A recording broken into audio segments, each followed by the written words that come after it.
أبا عبد الله يا أبا عبد الله.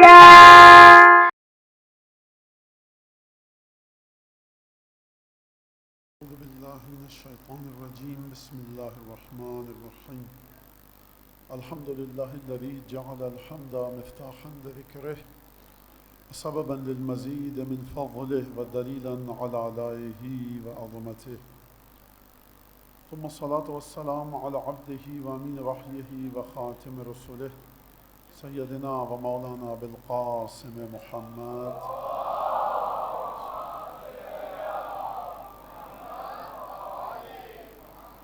وعلى أهل بيته الطيبين الطاهرين الذين أذهب الله عنهم الرجس وطهرهم تطهيرا.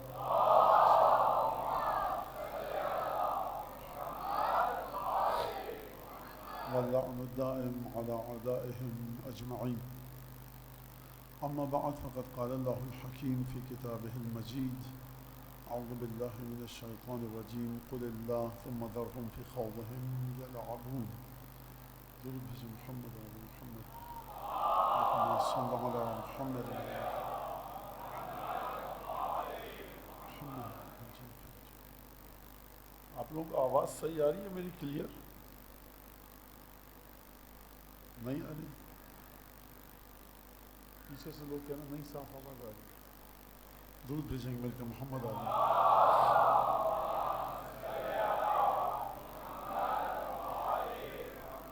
قرآن مجید اور رفت ذکر، ذکر الہی کی بلندی، ذکر الہی کہاں تک پہنچتا ہے، اونچائی کتنی ہے، بلندی کتنی ہے، اٹھان کتنی ہے ذکر الہی کی، اس پر ہماری گفتگو چل رہی تھی. آپ حضرات جو پیچھے سے کہہ رہے تھے آواز نہیں آ رہی، اب آواز آ رہی ہے آپ کو؟ لہٰذا یہ ہماری گفتگو چل رہی تھی، اور ذکر کے سلسلے میں ذکر خالص کیسے ہوتا ہے، خود سید الشہداء کا خالص ذکر کیسے کیا جائے، یہ تمام کی تمام چیزیں میں نے آپ کے سامنے پیش کی. اور یہ بات پیش کرنے کی ضرورت کیوں ہے، اس بات کو سمجھنے کی وجہ کیا ہے، اس کی تشریح، ڈسکرپشن، ایکسپلینیشن کی ضرورت کیوں ہے؟ کیونکہ ذکر ہی ہے کہ جو آپ کو عالم غیب سے جوڑتا ہے، آپ کو آسمانوں سے جوڑتا ہے، خدا سے جوڑتا ہے، عالم غیب سے جوڑتا ہے. مطلب کیا ہے عالم غیب کا؟ مطلب بچے بیٹھے ہیں وہ کہتے ہیں مولانا آسان کر دیا کریں. عالم غیب کا مطلب کیا ہے؟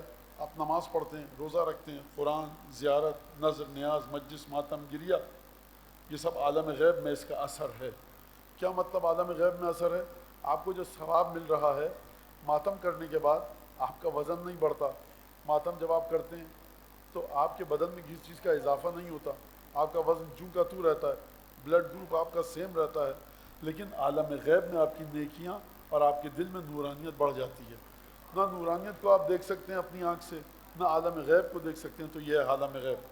انسان گناہ کرتا ہے، جھوٹ بولتا ہے، ملاوٹ کر کے چیزوں کو بیچتا ہے، حرام مال کھا رہا ہے، اس کے وجود میں غلاظت آ رہی ہے.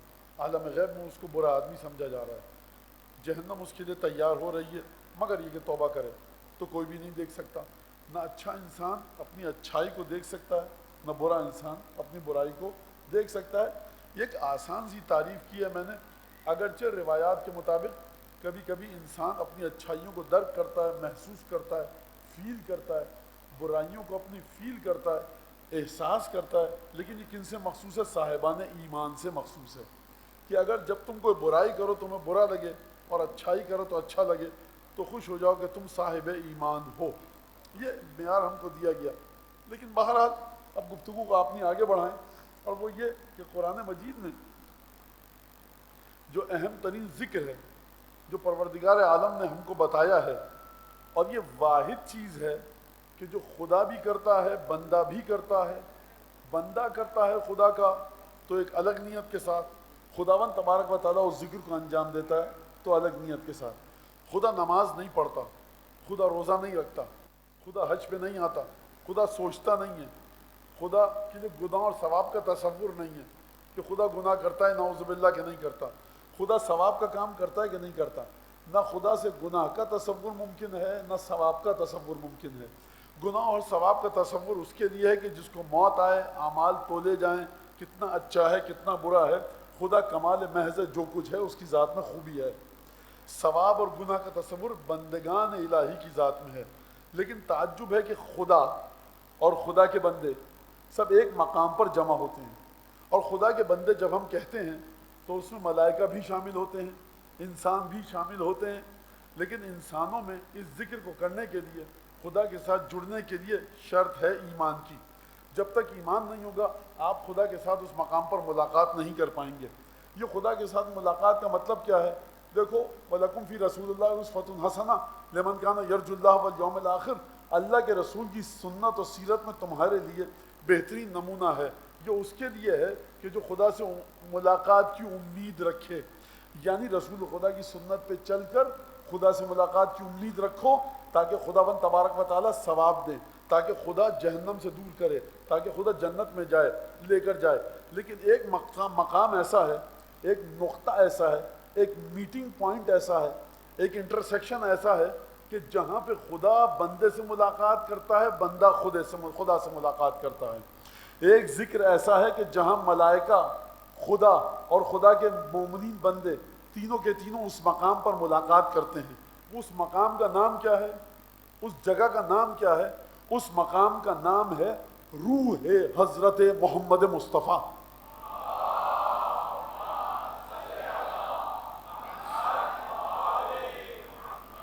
یعنی یہ وہ جگہ ہے رسول خدا کی روح، رسول خدا کا وجود، کہ جہاں پر آپ ملائکہ کے ساتھ مل جاتے ہیں، آپ کا تعلق، آپ کا اتصال، آپ کا ارتباط برقرار ہو جاتا ہے، کنیکشن آپ کا ڈیولپ ہو جاتا ہے، کانٹیکٹ آپ کا اسٹیبلش ہو جاتا ہے۔ کس کے ساتھ؟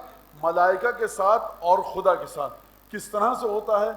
آپ جب کہتے ہیں اللہم صلی علی محمد و آل محمد، تو آپ خدا سے کہتے ہیں خدایا درود بھیج۔ آپ کا درود کس کے پاس جاتا ہے؟ رسول خدا کے پاس۔ خدا فرما رہا ہے قرآن مجید میں ان اللہ و ملائکتہ یصلون علی النبی یا ایھا الذین آمنوا صلوا علیہ وسلموا تسلیما۔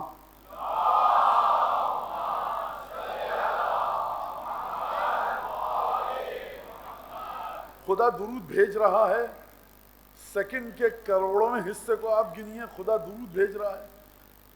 1 ٹریلین حصہ ہو سیکنڈ کا، اس میں خدا درود بھیج رہا ہے۔ ٹیکنالوجی آگے بڑھے، 1 سیکنڈ کو 10 ٹریلین میں تقسیم کر سکے، 100 ٹریلین میں تقسیم کر سکے، اور ٹیکنالوجی وہاں تک پہنچ جائے کہ اب سیکنڈ کو تقسیم نہ کر سکے اس چھوٹے سے حصے میں، کہ جس کو سائنس اور سائنٹسٹ تقسیم نہ کر سکے، اس میں بھی خدا درود بھیج رہا ہے۔ کب سے بھیج رہا ہے؟ کب تک بھیجے گا؟ خدا نے فرمایا ان اللہ، خدا جب سے خدا تھا، ہے اور رہے گا۔ اللہ جب سے اللہ تھا، ہے اور رہے گا، وہ کیا کام کر رہا ہے؟ محمد پر درود بھیج رہا ہے، ختمی مرتبت پر درود بھیج رہا ہے۔ اور صرف خدا نہیں بھیج رہا، ان اللہ و ملائکتہ۔ اب میں آپ سے ایک چھوٹی سی بات پوچھوں، ایک وقت تھا کہ خدا تھا، کچھ نہ تھا، فرشتے تھے کہ نہیں تھے؟ نہیں تھے۔ اب میں کیا کہوں؟ مثلا میں کہوں 5000 BC، 10,000 قبل مسیح، prehistoric age, stone age, bronze age, copper age, iron age, ice age, کون سے زمانے کو کہوں میں کہ جب کچھ نہیں کہہ سکتے؟ مانا کب کی بات ہے؟ جب دنیا برف سے ڈھکی ہوئی تھی؟ نہیں، اس سے بھی پہلے کی، جب انسان نے پتھر کے ہتھیار بنا کر، ویپنز بنا کر شکار کرنا سیکھا، اسٹون ایج، اس سے بھی پہلے کی بات ہے۔ دیکھیے میں یہ وقت آپ کا ضائع نہیں کرتا، لیکن چھوٹے بچے بیٹھے ہیں ان کے لیے سمجھانے دیجیے مجھے۔ Stone age, bronze age, iron age, کون سی ایج؟ بھائی کوئی ایج نہیں تھی اس وقت۔ ایج کہتے کسے ہیں آپ؟ سیکنڈ کی سوئی ٹھک ٹھک ٹھک کرتی ہوئی آگے بڑھی، آپ کہتے ہیں یہ سیکنڈ گزرا، یہ منٹ میں تبدیل ہوا، یہ گھنٹے میں تبدیل ہوا، یہ دن میں تبدیل ہوا، یہ ہفتے میں، یہ مہینے میں، یہ سال میں، یہ سینچری میں، یہ ایرا میں، یہ ایج میں، یہ پیریڈ میں۔ تو جب سیکنڈ ہی نہ تھا اب کیا کریں گے؟ میں مزید واضح کروں، آپ نے توجہ سے سنا، آپ کا حق ہے کہ مزید بتاؤں۔ جب کوئی تغیر اور تبدیلی آ نہیں رہی، جب کوئی ایولیوشن آ نہیں رہا، جب کوئی چینجز آ نہیں رہی، تو خدا کتنا کب درود بھیج رہا ہے؟ یعنی ٹائم لیس ہے خدا کا اتصال رسول خدا سے۔ آپ وقت میں نہیں گن سکتے، خوب توجہ کیجئے گا۔ یہ ذکر ابھی خدا کا ذکر کی بات کر رہا ہوں میں، ابھی جب آپ درود بھیجتے ہیں تو میں آپ کو بتاؤں گا، اچھا میں کیا خاک بتاؤں گا؟ یہ بتا کے چلیں گے چھٹے امام. کسی زبان میں طاقت ہے درود کا معنی کر سکے؟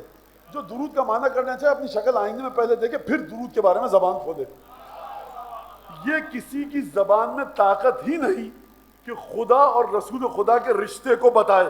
حضور جب آپ تھے ہی نہیں اور قرآن نے واضح بتایا ہی نہیں بعض کے لیے البتہ، تو آپ کیسے کریں؟ جہاں تک ہماری عقل پہنچ سکی خدا جب سے خدا تھا تو ابھی فرشتے خلق نہیں ہوئے. ڈے ون بغل بچوں کے. اب جبرائیل، روح، عرش، کرسی، لوح، قلم خلق ہوا. اب آج خلق ہوا. جیسے ہی خلق ہوا فرض کیجئے خدا کی طرف متوجہ ہوئے. یہ خدا کی مخلوقات ہیں، خدا کے بندے ہیں. جبرائیل کوئی ایسا دن تھا خدا نے خلق نہیں کیا تھا، پھر خلق کیا. اسرائیل، میکائیل، اسرافیل، جنت، جہنم. جیسے ہی خلق ہوئے خدا کی طرف متوجہ ہوئے، خدا کو کیا کرتے پایا؟ اللہم صلی علی محمد وعلی محمد.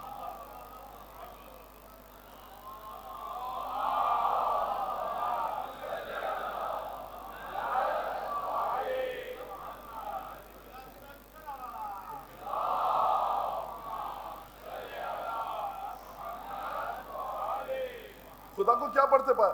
یعنی کائنات میں کوئی اس لائق ہے ہی نہیں کہ عالم ازل سے خدا کی پوری عنایت اور توجہ اس کی طرف ہو سوائے ختمی مرتبت کے. اس بات کو سمجھ گیا؟ ان اللہ، خدا کب سے خدا تھا؟ جب سے تھا. ڈے ون سے، مومنٹ ون سے، پہلے لمحے سے جب خدا نے فرشتوں کو خلق کیا. فرشتے نے توجہ کی کس کی جانب؟ فرشتے نے توجہ کی خدا کی جانب. دیکھا خدا درود بھیج رہا ہے. اور اگلا ٹکڑا آیت کا سنیے. ان اللہ، خدا، یقیناً خدا، وہ ملائکتہ، اور اس کے تمام ملائکہ. عجیب سلسلہ درود کا. میکائیل رزق کی تقسیم کرتے ہیں، جبرائیل علم کی تقسیم کرتے ہیں خدا کی طرف سے، اسرائیل روح کو قبض کرتے ہیں، اسرافیل سور پھونکیں گے. جہنم کے دروازے پہ جو داروغہ اور نگہبان ہے، گیٹ کیپر کہیے، حاجب ہے، مالک ہے اس کا نام. جنت کے دروازے کا جو نگہبان ہے اس کا نام ہے رضوان. دیکھیے یہ عبارتیں اچھی نہیں ہیں لیکن بچے بیٹھے ہیں، میں کیا کروں. کبھی وہ رضوان کسی کو جنت میں بھیج رہا ہے، جہنم میں کسی کو مالک بھیج رہا ہے، کسی کو نکال رہا ہے. یہ کام تو کر رہا ہے نا. میکائیل رزق تقسیم کر رہے ہیں، اسرائیل روح قبض کر رہے ہیں، جبرائیل علم کو تقسیم کر رہے ہیں. یہ تو کر رہے ہیں لیکن ایک کام ایسا ہے جو یہ مسلسل اس کے ساتھ کر رہے ہیں. آپ نماز پڑھتے ہیں جی، روزہ رکھتے ہیں جی، تلاوت کرتے ہیں جی، حضور، آفس جاتے ہیں جی، گاڑی میں بیٹھتے ہیں جی، بچھونے پہ اپنے بسترے پہ بیٹھتے ہیں جی ہاں، کرسی پہ بیٹھتے ہیں، ڈائننگ ٹیبل دسترخوان پہ بیٹھتے ہیں جی، سوتے ہیں جی. مانا جو کام آپ کہیے وہ کرتا ہے انسان ہے. کبھی سانس لینا بند کرتے ہیں آپ؟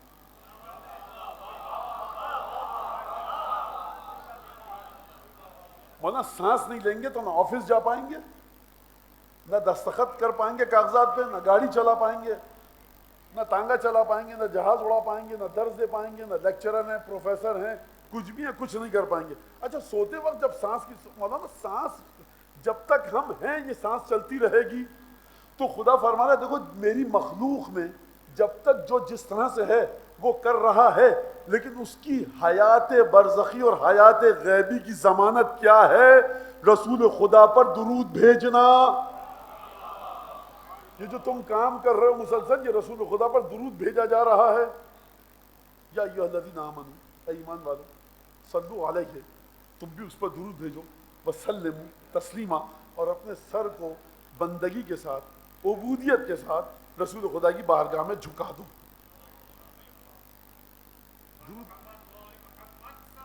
جزاک اللہ.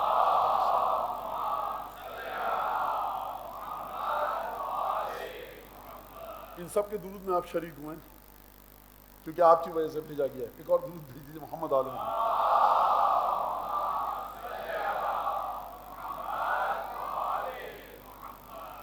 آپ نے کیا پڑھا ابھی؟ اللہم صلی اللہ. 10ویں دفعہ سن چکے ہیں آپ یہ مختلف علماء سے یہ گفتگو. آپ نے کیا پڑھا ابھی؟ اللہم. ممبر سے مولانا صاحب کہتے ہیں، کوئی بیٹھا ہوتا ہے مومن کہتا ہے درود بھیجیے. آپ کب درود بھیجتے ہیں؟ آپ درود بھیج ہی نہیں سکتے. آپ کہہ رہے ہیں اللہم پروردگار تو درود بھیج. آپ کیا سکھائے؟ اللہم صلی علی. نماز جنازہ میں کیا پڑھتے ہیں؟ اللہم صلی علی محمد و آل محمد وبارک علی محمد و آل محمد وترحم علی محمد و آل محمد. پروردگار رحمت بھیج، برکتیں بھیج، درود بھیج، تو بھیج محمد آل محمد پر. یہ رحمت کا معنی کیا ہے؟ ہماری معانی الاخبار میں شیخ صدوق نے اور شرح توحید میں قاضی سعید قمی نے یہ روایت لکھی ہے کہ الصلاۃ من اللہ رحمت، جو خدا درود بھیجتا ہے رسول خدا پر وہ ہے رحمت. رحمت کا معنی کیا ہے؟ ماں اپنی اولاد کے ساتھ رحمت کا تعلق رکھتی ہے، باپ اپنی اولاد کے ساتھ رحمت کا تعلق رکھتا ہے، استاد اپنے شاگردوں کے ساتھ رحمت کا تعلق رکھتا ہے. ٹھیک ہے کہ نہیں؟ بادشاہ کو چاہیے کہ اپنی رعایا کے ساتھ رحمت کا تعلق رکھے. تو یہ رحمت چل رہی ہے. کیا مطلب ماں کا تعلق رحمت والا؟ یعنی بیٹے کو، بیٹی کو، اولاد کو جس چیز کی ضرورت ہے جو اس کی مصلحت کے لیے وہ سب دے گی. اس کو بیمار ہے دوا دے گی، لباس چاہیے لباس دے گی، بھوکا ہے غذا دے گی. ایک دفعہ بچہ ضد کر رہا ہے مجھے تیز دھار چھری چاہیے، ماں نہیں دے گی. بچہ رو رہا ہے پیر پٹک رہا ہے، ماں نہیں دے گی. مجھے ماچس دیا سلائی، ماچس کی ڈبیا سے کھیلنا ہے، ماں نہیں دے گی، تمہاری مصلحت میں نہیں ہے. تو چھٹے امام فرماتے ہیں الصلاۃ من اللہ رحمت. خدا جب اپنے حبیب پر درود بھیجتا ہے تو اس کا مطلب یہ ہے کہ خدا رحمت بھیج رہا ہے. کیا مطلب رحمت بھیج رہا ہے؟ یعنی خدا کو حبیب کے وجود میں جتنی چیزوں کی ضرورت تھی کہ جس کے ذریعے حبیب کا وجود کائنات کے لیے رحمت بن کر آئے، خدا نے ہر وہ خوبی اور خوبصورتی اپنے حبیب کے وجود میں دے دی. اب کوئی خوبصورتی حبیب کے وجود سے باہر نہیں ہے. خوب توجہ کیجیے گا، کوئی خوبصورتی حبیب کے وجود سے باہر نہیں ہے. ہر خوبصورتی دی. اب میں حدیث اللہ پانچویں امام کی اس کا ایک چھوٹا سا ٹکڑا پڑھوں گا. خدا نے رسول خدا کو کیا دیا؟ خدیجہ جیسی زوجہ دی کہ کائنات میں وہ زوجہ کسی کو نہ ملی. کیونکہ جناب مریم ہیں چار خواتین میں سے، سیدہ زہرا، فاطمہ زہرا، جناب، اب بات آ گئی ہے سن لیجیے، جناب سیدہ، جناب خدیجہ، جناب آسیہ، جناب مریم. یہ چار خواتین کو خدا نے اختیار اور انتخاب کیا ہے. یعنی خواتین میں بس چار ہی ہیں. اب جس کو کسی بھی مرحلے کا پہنچنا ہے وہ ان چاروں خواتین کی نالین کی گرد کو اپنے سر پر ملے تب پہنچ سکتی ہے. کسی بھی مرحلے پر ہو، آنا انہی چار خواتین کی چوکھٹ پر ہے. رگڑو اپنی پیشانی ان کے چوکھٹ پر آ کر. بھائی آپ حوا ہیں، آدم کی زوجہ ہیں، بھائی ہوتی ہوں گی. سلام ہو ہمارا جناب حوا پر. ہماری اوقات کیا ہے؟ آئیے سیدہ، آسیہ، مریم اور خدیجہ کی چوکھٹ پر آ کر پیشانی رگڑیے. جب جنت میں مقام ملے گا. تو توجہ کر لیجئے، اب اس کے بعد کوئی بات رہی نہیں ہے. تو یہ سلسلہ ہے. اچھا، تو اس لیے میں نے کہا کہ جناب آسیہ جو زوجہ تھی فرعون کی تھی، جوڑ نہیں ہے. جناب مریم کسی کی زوجہ نہیں تھی. جناب سیدہ نور کی نور سے زوجیت، اور جناب خدیجہ رسول خدا کی زوجہ. تو اس عنوان سے میں نے کہا. اچھا، خدا نے زوجہ ایسی دی، قرآن دیا. جو چیز خدا زمین پر بھیج سکتا تھا وہ بھیج دی. اور کچھ چیزیں جو اس عالم مادے میں، اس میٹیریلسٹک ورلڈ میں نہیں آ سکتی تھیں، ان کو تو خدا نہیں بھیج سکتا تھا. اس کے لیے معراج پر بلایا، وہاں آؤ.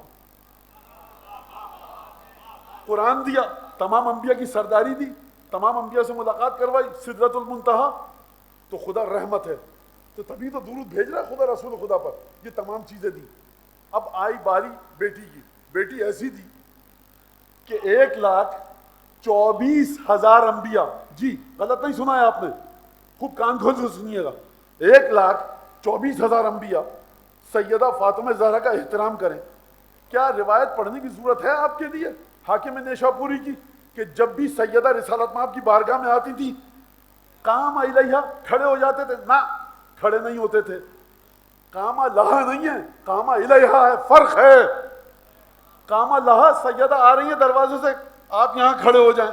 قام الیہا کھڑے ہو کر لپک کے آگے بڑھتے تھے. 1,24,000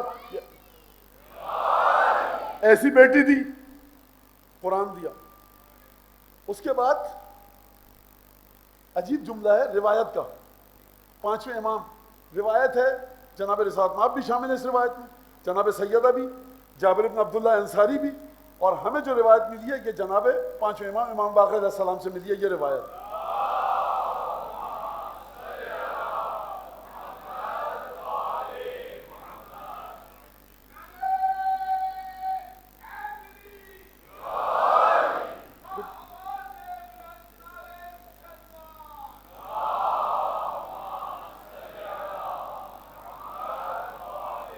گفتگو یہاں تک کیوں پہنچی ہے کہ رحمت خدا نے کیا کیا دیا رسول خدا کو۔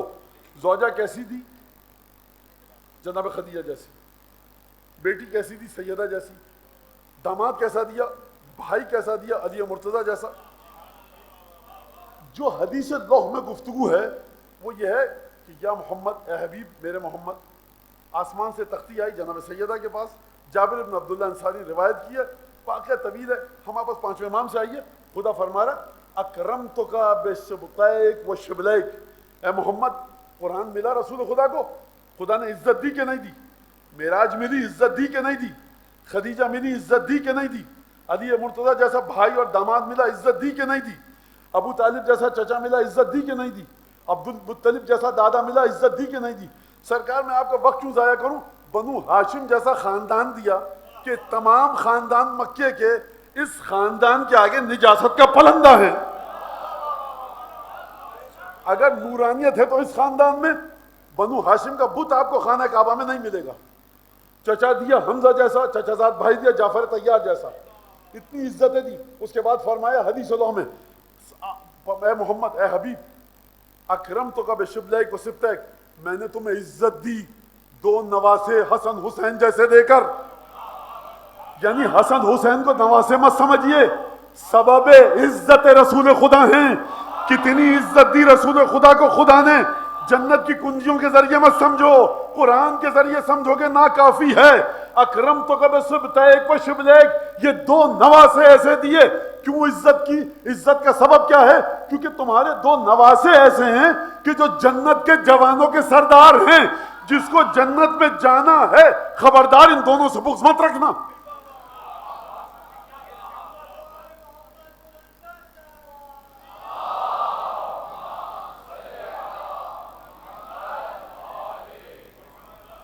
لہذا فرما ان اللہ الصلاۃ، خداوند تبارک و تعالیٰ جب درود بھیجتا ہے صلاۃ تو رحمت ہے، ومن الملائکۃ تزکیۃ، اور ملائکہ جب درود بھیجتے ہیں رسول خدا پر تو پاکیزگی اور طہارت کا اعلان ہے۔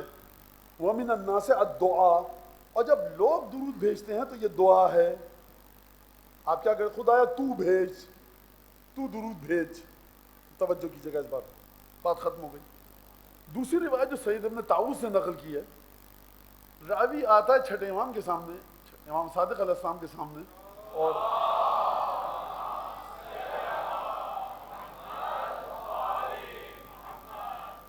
میں اصل میں ائمہ کا نام آتا ہے تو آگے بڑھنا چاہتا ہوں، کیونکہ پتہ نہیں کہ اماموں پر صلوات بھیجنے کی ریت ابھی تک اس معاشرے میں ہے کہ الحمدللہ ہے، سمجھ بوجھ والے لوگ ہیں۔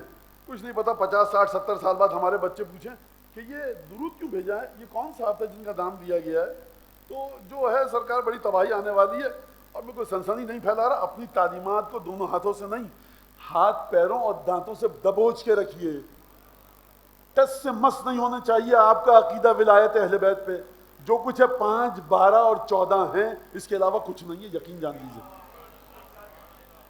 میں یہ کیوں کہہ رہا ہوں؟ کیونکہ جب سمجھ میں آئے گا نا 5 12 اور 14 کے علاوہ کچھ نہیں ہے تو دیر ہو چکی ہوگی، منو مٹی تلے دب جائے گا انسان جب پتہ لگے گا کہ ان کے علاوہ کچھ نہیں ہے۔ خوب توجہ کے ساتھ سنیں۔ تو امام سے پوچھا، ابن مسعود بتائیے مانا، فرمایا کہ پروردگار عالم نے جو رسول خدا پر جو درود بھیجتا ہے، چھٹے امام فرما رہے ہیں، وہ کیا ہے؟ وہ یہ ہے کہ پروردگار عالم الصلاۃ من اللہ تزکیۃ، خداوند تبارک و تعالیٰ نے تزکیہ کیا ہے، کس کا؟ رسول خدا کا، پاک کیا ہے۔ روایت مشکل نہیں ہے، توجہ چاہتی ہے، خوب توجہ کریں اس بات پر، مشکل بالکل نہیں ہے، آسان ترین روایت ہے، آپ کی توجہ چاہتی ہے بس کہ آپ دیکھیں کہ رسول خدا کا خدا کے ساتھ تعلق کیا ہے۔ اور پھر اس کے بعد آخر میں مجھے یہ بتانا کہ جب آپ یہ ذکر کرتے ہیں تو آپ کہاں تک جاتے ہیں؟ آپ ازل کی طرف جاتے ہیں یا ابد کی طرف جاتے ہیں؟ شاید واحد ذکر ہے یہ صلوات کہ جس کو کرنے کے بعد آپ کا تعلق ازل سے بھی جڑتا ہے، ابد سے بھی جڑتا ہے، صبح قیامت سے بھی جڑتا ہے، اور صبح خلقت مخلوقات سے بھی جڑتا ہے۔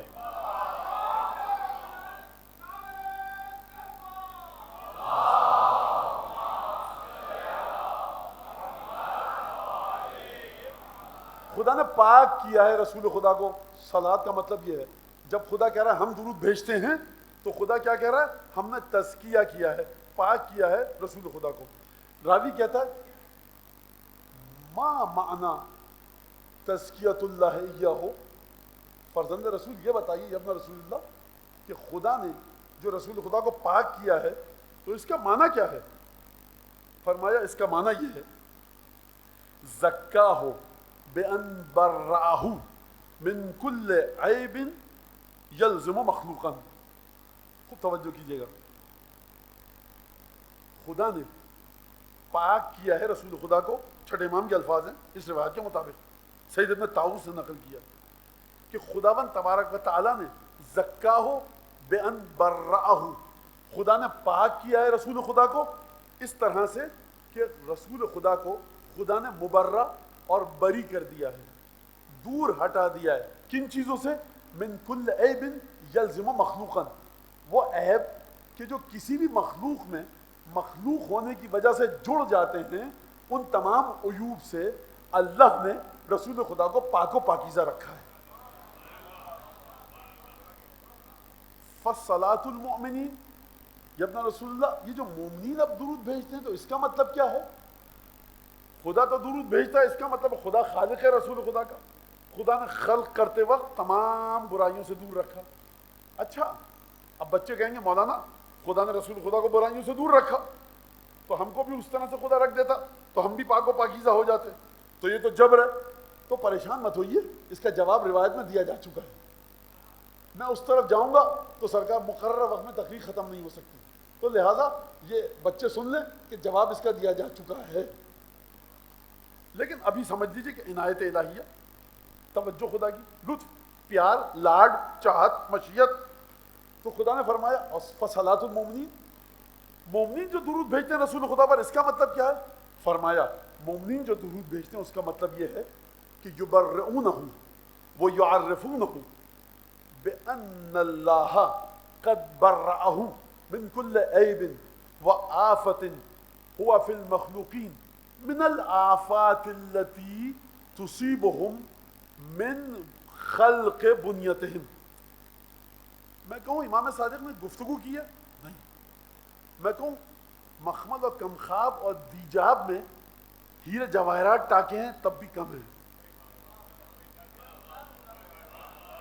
اس جملے کا آپ دیکھیے، سرکار جس کے خون میں طہارت ہوگی رسول خدا کے خون کی، جس کی رگوں میں سیدہ اور جناب امیر کا خون ہوگا، اسی کی زبان میں طاقت ہے کہ وہ رسول خدا کے بارے میں بات کر سکے۔ اما تم کیا بات کرو گے جو سر تا پاک گھرانے میں نجاست ہے، تمیز نہ بیٹھنے کی، نہ اٹھنے کی، نہ احترام رسالت، نہ تکریم رسالت، نہ تکریم عبادت۔ بات کرو جا کر سیدہ کی اولاد کے ذریعے، بات کرو جا کر پنجتن کی اولاد کے ذریعے۔ یاد رکھیے گا، پانچویں امام نے فرمایا کل ما خرج من عندنا یا من حاذا الباب، جو بھی اس دروازے سے نکلے گا، جو علم بھی اس سینے سے نکلے گا، وہ ہے طیب و طاہر، جو یہاں کے علاوہ کہیں اور سے آئے سب نجاست ہے۔ یہ پانچویں امام بتا کے جا چکے، اور ہمارے بچوں کی حالت کیا؟ بچوں کو چھوڑ دیے سرکار بہت جوش کے، بوڑھوں بھی ناچتے ہیں جوانوں کے غول میں۔ اچھی روایتیں شیئر کیجئے، جو عشاء کے بعد فلاں دعا پڑھے۔ ہمیں میاں تم کتاب کا نام تو پڑھو، کیا لکھا ہوا ہے؟ بولا نا چیز تو اچھی ہے۔ یہ آپ کب سے ٹھیکیدار بن گئے عرش الہی کے امام صادق کے وجود کے بعد؟ یہ آپ امام زمانہ کے بعد کب سے آپ کی جرت کیسے ہوئی یہ حماقت کرنے کی کہ آپ عرش کی خبر رکھتے ہیں؟ مولانا دعا تو اچھی ہے، چھٹے امام کا شاگرد ہے، صحابی ہے، کہتا ہے جب رسول اللہ انشأت دعان، میں نے ایک دعا لکھی ہے، سن لیجئے، کریکشن کر دیجئے۔ امام نے کہا اپنی دعا اپنے پاس رکھو، جو ہم کہتے ہیں وہ پڑھو۔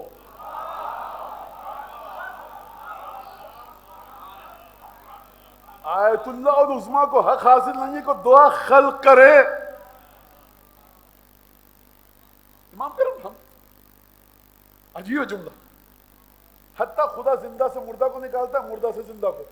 اس کی ترتیب میں بھی اگر تبدیلی آ گئی، امام نے فرمایا ہم نے کیا کہا ہے، مانا آپ نے یہ کہا ہے لیکن یہ بھی تو سچ ہے، کہا کہ جو ہم نے کہا ہے وہ کرو. خوب یہ اس بیماری اور لعنت سے چھٹکارا پائیے. کوئی بھی نام آتا ہے مانا چیز تو اچھی ہے، آپ کب سے سمجھ لگے چیز اچھی ہے. عبداللہ ابن حسن کا قصہ بتایا میں نے آپ کو. اذن برجل شدید الاجتہاد، عبداللہ ابن حسن کے پاس گیا طلاق کا مسئلہ پوچھنے. دوسری مجلس کی بات کر رہا ہوں میں. داڑھی چہرے پر، پیشانی پر سجدے کا نشان. سرکار پیشانی پر سجدے کے نشان اور لمبی داڑھی اور امامے کے ذریعے سارے مسائل حل ہو رہے ہوتے تو خدا تطہیر کی چادر میں نہیں لپٹ پاتا 5 کو. اس بات کو فرمایا خدا تو درود بھیجتا ہے، وہ اس کا مطلب یہ ہے. یہ جو صلاۃ المومنین، یہ مومنین جو درود بھیجتے ہیں، اس کا کیا مطلب ہے؟ امام نے فرمایا اس کا مطلب یہ ہے کہ یبرئونہ ویعرفونہ، مومنین کہتے ہیں کہ ہم، خدا کہتا ہے ہم نے مصطفیٰ کو پاک کیا، مومنین کہتے ہیں مصطفیٰ کو خدا نے پاک کیا. فرق سمجھیے. مومنین کہتے ہیں مصطفیٰ پاک ہیں، یبرئونہ ویعرفونہ، اور اس صلوات کے ذریعے مومنین سرکار ختمی مرتبت کا انٹروڈکشن کرواتے ہیں. کس طرح سے؟ بِأَنَّ اللَّهَ قَدْ بَرَّأَهُ مِنْ كُلِّ عَيْبٍ وَآفَةٍ هُوَ مِنَ الْمَخْلُوقِينَ مِنَ الْآفَاتِ الَّتِي تُصِيبُهُمْ مِنْ بُنْيَةِ خَلْقِهِمْ.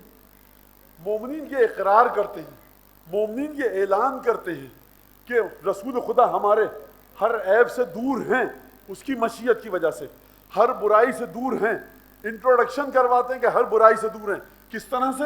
کہ خدا نے رسول خدا کو ہر اس ناگوار، برے، نیگیٹو صفت سے دور رکھا ہے، ہر خامی، ڈیفیشنسی، کانٹیمنیشن، آلودگی سے دور رکھا ہے کہ جو مخلوقات میں آ سکتی ہے. بنیت خلقہم، مخلوقات کا جو باڈی اسٹرکچر تقاضا کرتا ہے، انسان ہونے کے ناطے جو برائیاں، جو خامیاں بقیہ انسانوں میں آتی ہیں، ہمارے رب نے ہمارے رسول کو ان تمام برائیوں سے دور رکھا ہے. یہ ہے مومنین کے درود کا مطلب.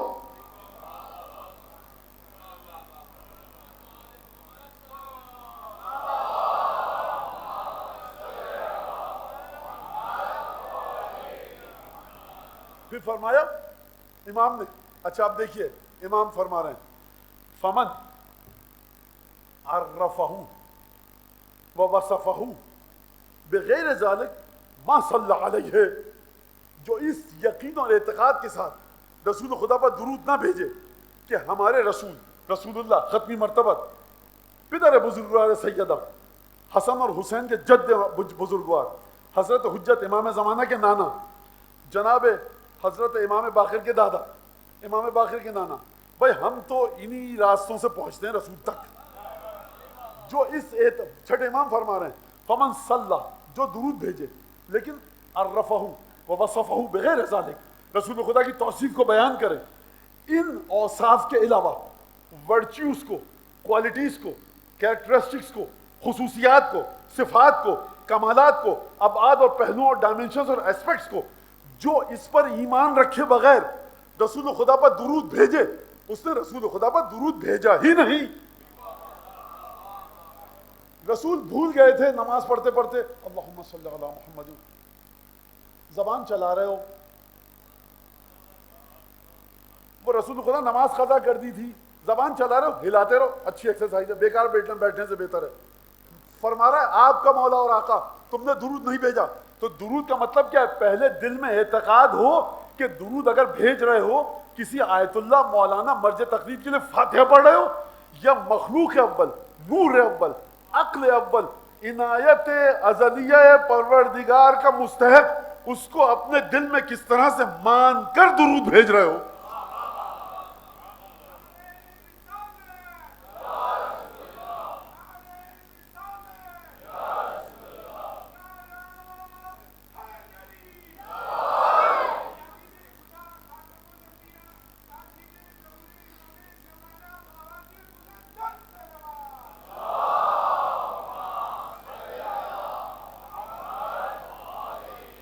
نہیں بھیجا اس پر درود۔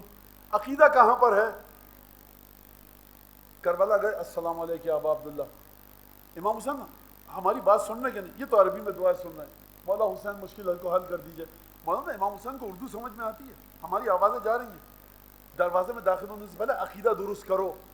یہ کسی عالم اپنے والدین مرحومین بزرگوں کی قبر پر فاتحہ پڑھنے نہیں آئے ہو۔ روایت کے مطابق تمہارے جو بزرگ ہیں وہ بھی تمہارے وجود سے باخبر ہوتے ہیں جب تم ان کی قبر پر جاتے ہو۔ یہ امام حسین تو عقیدے کو درست رکھ کر فاتحہ پڑھیے، عقیدے کو درست رکھ کر زیارت کیجیے، عقیدے کو درست رکھ کر درود پڑھیے۔ تو اس ذکر کی قدر و قیمت سمجھ رہے ہیں آپ کہ یہ ذکر آپ کو ازل سے کیسے متصل کرتا ہے؟ جب آپ درود بھیجتے ہیں، چھٹے امام نے کیا فرمایا؟ ازل سے جب نور محمد کو خلق کیا تو تم اس سے جڑ رہے ہو کہ تو نے ازل سے رسول خدا کو پاک خلق کیا تھا۔ تو یہ میرے گفتگو کا ایک وعدہ پورا ہوا کہ جب آپ درود بھیجتے ہیں تو خدا آپ کو ازل سے متصل کرتا ہے۔ دوسرا سنیے، حضرت باب الحوائج ابی الحسن حضرت امام موسیٰ بن جعفر الکاظم صلوات اللہ وسلامہ علیہ،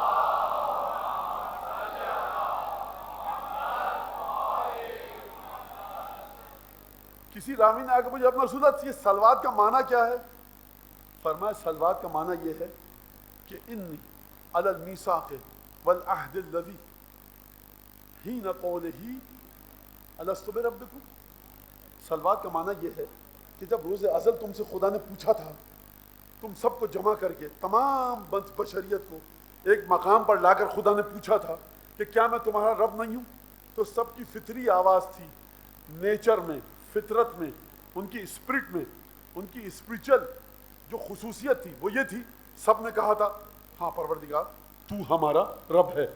یہ جو تم نے روز الست وعدہ کیا تھا نا، زمین اور آسمان کی خلقت سے پہلے تمام انسان 10 کھرب تھے، 50 کھرب تھے، 50 کروڑ کھرب تھے، نہ جانے دنیا کب تک چلے گی اور کب تک یہ سلسلہ رہے گا، جب تک بشریت آئے گی صبح قیامت تک تمام انسانوں کو خدا نے اکٹھا سورہ اعراف وہ اشہدہم، پروردگار نے گواہ دیا، الست بربکم، کیا میں تمہارا رب نہیں ہوں؟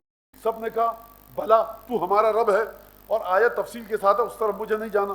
تو ساتھ میں امام فرما رہے ہیں جب تم درود بھیجتے ہو تو یہ کہتے ہو در حقیقت کہ میں اسی روز الست کے وعدے پر باقی ہوں جو میں نے تجھ سے اس وقت کیا تھا۔ یہ دوسری دلیل کہ امام نے فرمایا، میں نے کیا عرض کیا تھا آپ سے کہ صلوات وہ عبادت ہے جو آپ کو ازل سے جوڑتی ہے اور ابد سے کیسے جوڑتی ہے؟ ابد سے کیسے جوڑتی؟ جنت جہنم وہ ہے ابد۔ ابد یعنی کبھی ختم نہیں ہوگا، ازل شروع ہونے کا وقت نہیں پتا، ابد کب ختم ہوگا کسی کو نہیں پتا۔ فرمایا طویل حدیث ہے، اسی حدیث میں ہے تم میں قیامت میں سب سے پہلے سب سے نزدیک میرے وہ ہوگا کہ احسنکم یا احسنکم اخلاقا، کہ جس کا اخلاق سب سے اچھا ہوگا تم میں سے۔ بد اخلاق انسان رسول خدا کے قریب نہیں ہوگا اس حدیث کے مطابق۔ دوسری حدیث میں تم میں سب سے نزدیک میرے وہ ہوگا جو اپنے گھر والوں کے ساتھ نرمی کے ساتھ برتاؤ کرے گا۔ اور ایک اور حدیث میں ہے کہ اقربکم منی مجلسا یوم القیامہ، تم میں قیامت کے دن سب سے نزدیک میرے وہ ہوگا کہ جو سب سے زیادہ مجھ پر درود بھیجے گا۔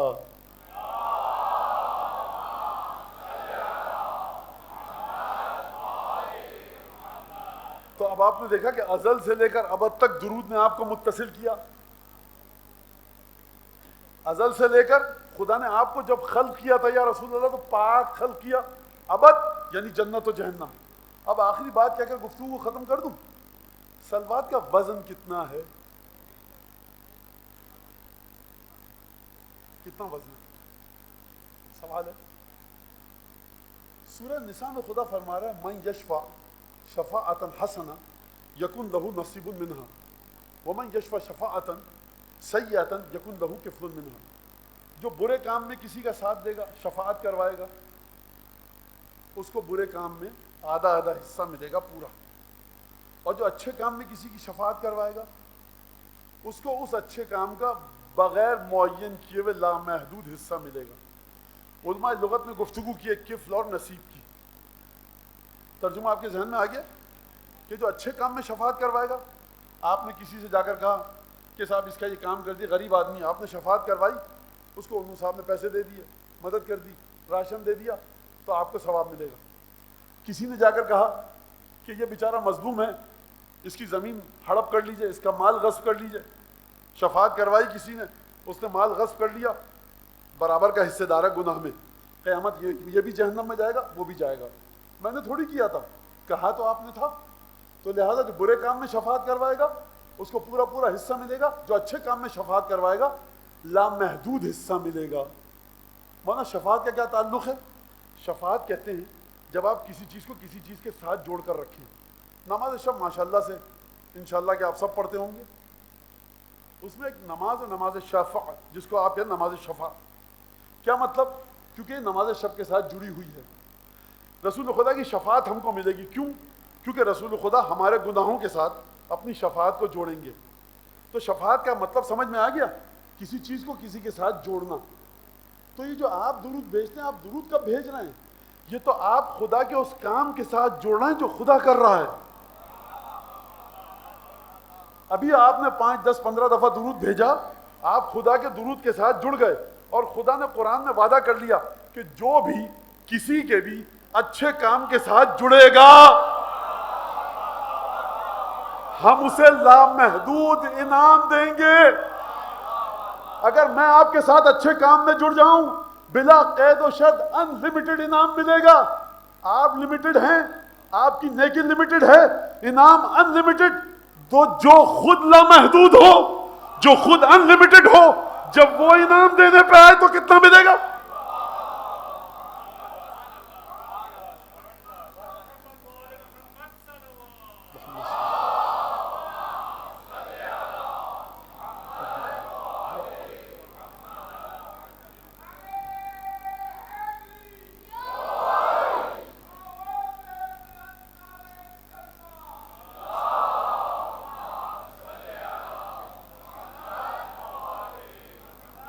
آج جن 2 شہزادوں کا ذکر ہے وہ ان ہستیوں کا ہے، وہ بی بی جو مرحلے شفاعت حسین ابن علی پر ہے۔ کون؟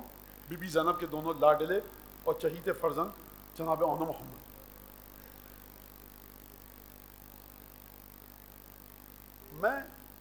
ہم یہاں پر اس وقت جناب زینب کو ان کے 2 لاڈلوں کا پرسہ دیں۔ اس بی بی کی پوری زندگی مصائب پر مشتمل ہے۔ کس طرح سے میں گفتگو کروں جناب زینب کے مصائب کے بارے میں؟ بی بی کے مصائب وہ ہیں جو پنجتن کے آغاز سے شروع ہوئے اور پنجتن سے دنیا خالی ہو گئی، تب بھی بی بی کے مصائب کا سلسلہ جاری رہا۔ مولا حسین کا امتحان عصر عاشور ختم ہو گیا، لیکن جناب زینب کے امتحان کا آغاز ہوا۔ بچے آئے ہیں ماں سے اجازت لینے، میں انیس سے مدد لوں کہ مقام تسلیم و رضا جناب زینب کا دیکھیے۔ انیس فرماتے ہیں جب دونوں بچے آئے بی بی کے پاس، مرصع لکھا ہے، مرقع لکھا ہے میر انیس نے، اور خدا ڈھیروں برکتیں نازل فرمائے، وہ ماں کہ جو عجیب انداز سے جس نے مصائب کی زندگی گزاری ہے اپنے بچوں سے مخاطب ہیں، فرما رہی ہیں کہ دیکھو جب تم جانا نا برزخ میں میرے بیٹوں، تو بس کلمہ توحید پڑھے جائیو ہر آن، اقرار نبوت میں فصاحت کر رہے دھیان، دل بند ہو تم 3 اماموں کے میں قربان۔ جب تمہیں برزخ میں پوچھے کہ تم کون ہو تو اپنا تعارف کروانا، کہنا کہ ملازم ہے ولی ابن ولی کے، ہم آئے ہیں لشکر سے حسین ابن علی کے۔ میں بی بی کے بارے میں یہ کہوں، میں اس بی بی کے مصائب کیا پڑھوں کہ جب 4 برس کی تھی تو 95 دن اپنی ماں کے خمیدہ قد کو دیکھا۔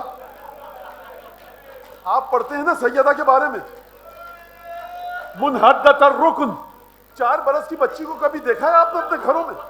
اگر ماں کو 4 دن بخار آ جائے، بچی کے چہرے کا رنگ اڑ جاتا ہے، بچی کے چہرے سے مسکراہٹ غائب ہو جاتی ہے، 4 برس کی بچی کا کھیل میں جی نہیں لگتا، کھانے میں جی نہیں لگتا، 5 دن سے میری ماں بخار میں ہے، ہمارا جی نہیں چاہ رہا۔ آپ کی شہزادی 95 دن مادر گرامی کو منحدۃ الرکن دیکھتی رہی، خمیدہ کمر کے ساتھ سیدہ چل رہی ہیں، پیشانی پر پٹی بندی ہے، غشیہ علیہ ساعتن بعد اخرى، کبھی سیدہ گریہ کرتے کرتے غش کی حالت میں آتی ہیں، افاقہ ہوتا ہے پھر غش کی حالت میں آتی ہیں۔ نانا کو دیکھا ہے حجرے میں دفن کرتے ہوئے، دروازے کو کس طرح سے نظر آتش کیا گیا اس بات کو دیکھا ہے۔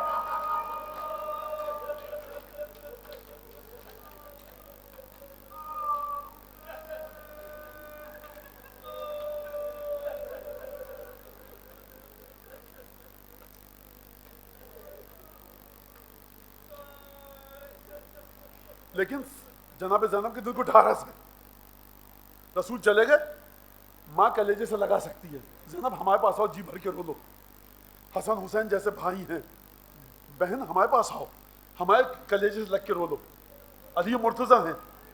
پھر 94 دن بعد دیکھا رات کی تاریکی میں علی بن ابی طالب نے آہوں اور سسکیوں کے درمیان ماں کے زخمی بدن کو سپرد خاک کر دیا۔ آپ لوگ رو رہے ہیں نا، آوازیں بلند ہو رہی ہیں۔ جناب امیر جب سیدہ کو دفن کر رہے تھے تو بچوں سے کہہ رہے تھے، بچوں بلند آواز سے رونا مت۔ صبح کا سورج طلوع ہوا، 4 سالہ زینب کی آنکھیں ماں کو ڈھونڈ رہی ہیں، ماں نظر نہیں آ رہی، دل کا کیا حال ہوا ہوگا۔ لیکن جیسے ہی حسن حسین نے دیکھا ہوگا نا کہ بہن کی آنکھوں میں آنسو ہیں، ماں یاد آ رہی ہے، 4 سالہ ننھی سی بہن ہے، معصوم، نادان، بے زبان، آگے بڑھ کر کلیجے سے لگایا ہوگا، حسین نے کلیجے سے لگایا ہوگا۔ جناب امیر موجود ہیں، چچیاں موجود ہیں، بابا کے نانا کے رشتہ دار موجود ہیں، خواتین آئی ہوں گی، تسلی دی ہوگی۔ 19 رمضان آئی، باپ گیا تھا مسجد میں نماز پڑھانے، جب لوٹا تو سر زخمی ہے، داڑھی لہو لہان، اور 3 دن تک بستر شہادت پر باپ کو اپنے سامنے شہید ہوتے ہوئے دیکھا نہیں۔ دلاسے کا سامان موجود ہے، 18 بھائی ہیں جن میں عباس، محمد حنفیہ، حسن حسین موجود ہیں، ایک ایک بھائی نے کلیجے سے لگایا ہوگا، سر پر ہاتھ رکھا ہوگا۔ زینب گھبراؤ نہیں، بابا چلے گئے، ہم دفن کر کے آئے ہیں۔ ایک ایک بھائی کو دیکھتی ہوں گی، دل کو سکون آتا ہوگا۔ ام البنین موجود ہیں، 17 بہنیں موجود ہیں، 7 سفر آئی، حسن مجتبیٰ خون کی قے کرتے کرتے دنیا سے گئے، تابوت گھر میں آیا، تیر پیوست ہیں، کفن تبدیل کیا گیا۔ زینب کا دل کیسے سمجھے؟ عباس اور حسین موجود ہیں، 17 بھائی موجود ہیں۔